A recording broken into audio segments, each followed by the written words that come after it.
Halo teman-teman, ketemu lagi dengan gue Rindra dari Street Art Custom. Dan gue mau nanya, siapa di antara kalian yang mengenal nama Kotaro Minami?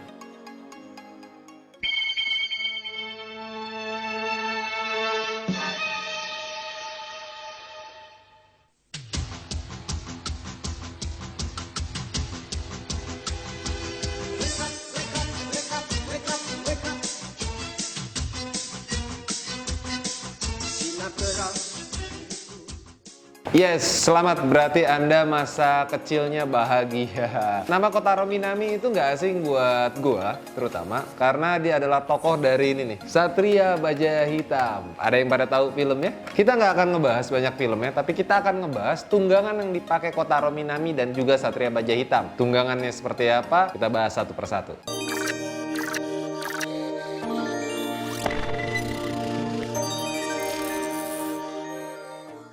Nah, gue juga pengen nanya-nanya nih ke beberapa orang, apakah dia masih inget atau tahu mengenai Kotaro Minami atau Satria Baja Hitam? Kita tanya beberapa orang ini. Satria Baja Hitam yang gua tahu itu warnanya hitam. Kalau menurut aku, Satria Baja Hitam itu sebuah film buat anak-anak. Satria Baja Hitam yang saya ingat itu motornya seperti belalang tempur. Yang gua tahu sih Satria Baja Hitam bajunya warna hitam, helmnya ada antenanya, sama motornya kayak belalang. Dia motornya ada kayak belalang-belalang gitu lah. Yang gue ingat dari Satria Baja Hitam adalah film anak-anak, terus sosok jagoan, dan yang paling melekat itu motor belalang tempurnya yang legend banget. Nah, bener kan? Yang paling banyak diingat adalah belalang tempur, kendaraan fenomenal yang dipakai oleh Satria Baja Hitam. Tapi teman-teman tahu nggak? Ada 3 jenis motor yang dipakai oleh Kotaro Minami maupun Satria Baja Hitam. 3 jenis itu apa aja? Ya, gue bahas satu persatu. Ya, yang pertama, salah satu motor yang paling populer di film Satria Baja Hitam adalah Suzuki GSX-R 250. Motor sport full fairing berkelir hitam merah ini yang digunakan sehari-hari oleh Kotaro Minami jika lagi nggak berubah dalam bentuk Kesatria Baja Hitam. Dan inilah spesifikasi detailnya.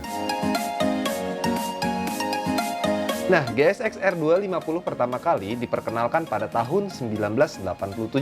Dalam hal desain, motor ini nggak beda jauh dengan sang kakak, yaitu GSX 400, yang pada saat itu motor ini jadi pesaing besar Yamaha Phazer 250. Spesifikasi motor ini terbilang canggih pada masanya. Mesinnya telah menggunakan mesin 4 silinder DOHC yang mengeluarkan tenaga sampai 45 dk pada 14.000 rpm. Suzuki pada waktu itu mengklaim motor ini bisa melaju hingga 200 km per jam. Nah, saat Kotaro Minami berubah menjadi Satria Baja Hitam, tunggangannya ikutan berubah. Motor trail berwarna biru setia menemaninya kemanapun. Bentuknya yang mirip belalang dengan antena di bagian depan membuat ini dinamai belalang tempur. Motor belalang tempur sebenarnya merupakan motor Suzuki RA125.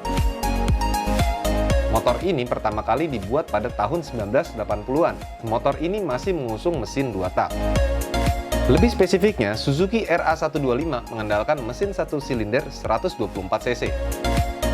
Mesin ini mampu mengeluarkan tenaga sebesar 22 dk pada 8000 rpm. Sayangnya, motor ini nggak pernah masuk ke Indonesia. Kalaupun ada, itu dapat dipastikan impor.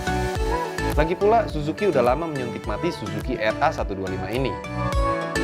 Tapi jika teman-teman pengen punya motor kayak Suzuki 125 RA ini, yang mungkin bisa dilakukan adalah memodifikasi motor lain menyerupai belalang tempur. Satu lagi motor yang identik dengan Kesatria Baja Hitam RX adalah Suzuki RH250. Tapi perlu dicatat, Kesatria Baja Hitam dengan Kesatria Baja Hitam RX adalah serial yang berbeda. Meski pemeran dan jagoannya sama, Kesatria Baja Hitam RX jagoannya bisa berubah menjadi RX Robo maupun RX Bio. Nah, Kesatria Baja Hitam RX menunggangi motor yang dinamakan Acrobater. Sedangkan RX Robo memakai Robo Racer. Dan RX Bio mengandalkan Max Jabber. Ketiganya punya desain yang khas dan disesuaikan dengan karakter. Serta semuanya berbasis pada motor produksi massal bernama Suzuki RH250. yang spesifikasinya seperti ini nih.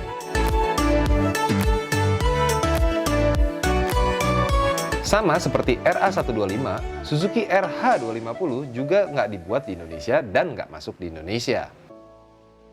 Ya, itu tadi ada 3 motor yang dipakai oleh Ksatria Baja Hitam yang pernah ada di film masa kecil gua. Ya udahlah, sekarang gua mau lanjutin aja nonton VCD-nya Ksatria Baja Hitam nih, kayaknya seru. Oh ya, buat temen-temen jangan lupa untuk datang ke acara yang ada di Central Park karena di situ SAC akan pameran loh. Seperti apa? Makanya datang aja. Dukung terus modifikasi di Indonesia. Jangan pernah buang sampah sembarangan, jauhi narkoba serta pornografi, dan jangan pernah duduk di toilet jongkok. Gua Rindra Perkasa. Bye-bye.